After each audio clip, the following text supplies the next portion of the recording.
पहाड़ी और नदियों के बीच में माधोपुर नाम का एक प्यारा सा नगर था।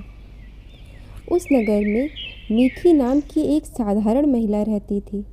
उसका पति महेश एक छोटा दुकानदार था और अपनी पत्नी से बहुत प्रेम करता था। उसी गांव में ठाकुर उमर सिंह का भी घर था। कुछ दिन पहले ही उनका विवाह हुआ था। आज मीठी को उनकी दुल्हन देखने जाना था। मीठी इसी सोचबुन में अपने घर पर बैठी हुई थी कि वहाँ पर क्या पहन कर जाए, क्योंकि वहाँ तो सब ने बड़े ही सुंदर सुंदर वस्त्र और गहने पहने होंगे। इसी सोचबुन में मीठी जब वहाँ पहुँची तो बहुत सारी स्त्रियाँ ठकुराइन को घेर कर बैठी हुई थीं।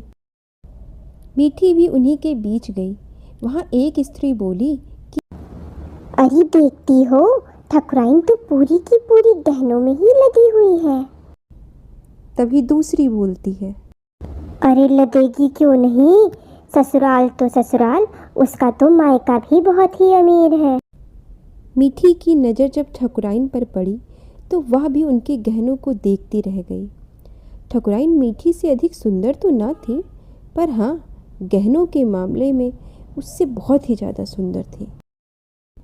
इसी सोच बुन में मीठी घर वापस हो ली। आज जब मीठी घर पहुंची तो उसका पति बोला, क्या बात है, आज तो बड़ी उखड़ी लग रही हो, कुछ मैं भी तो जानूं।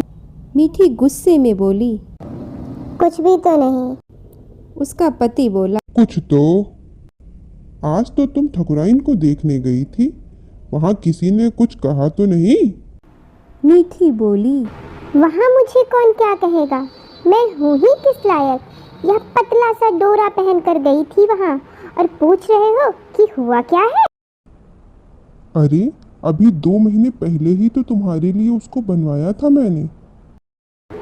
वहाँ ठकुराइन गहनों में लगी हुई है और मैं यहाँ इस डोरे में ही खुश रहूँ। क्या दिन है मेरे भी।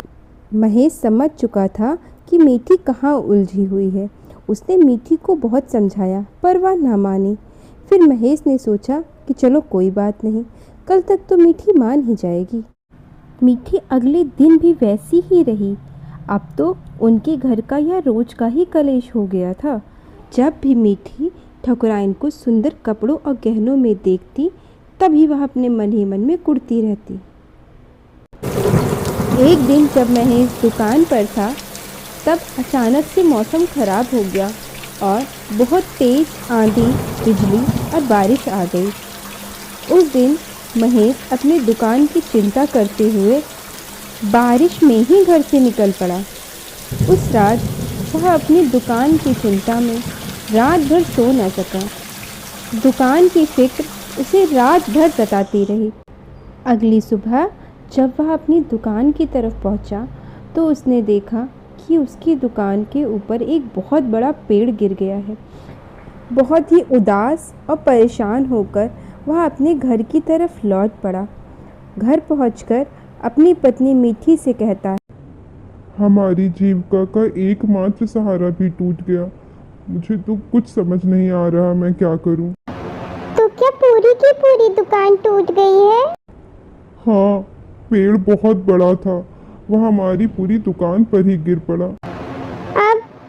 अब क्या होगा हमारा अब क्या होगा? धैर्य रखो, कोई ना कोई रास्ता जरूर निकलेगा।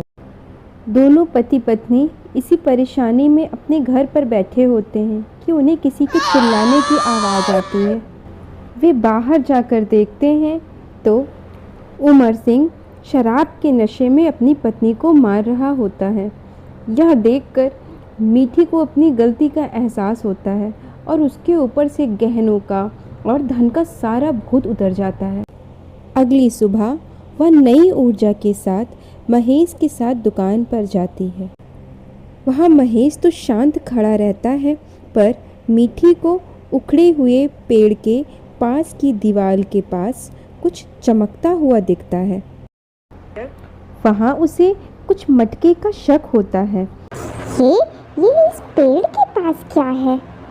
कुछ समझ नहीं आ रहा है, कुछ मिट्टी जैसा लग रहा है। इधर देखो, इधर, यहाँ पर कुछ दिख रहा है। मीठी खींच कर निकालने पर देखती है तो उसकी आंखें फटी की फटी रह जाती हैं।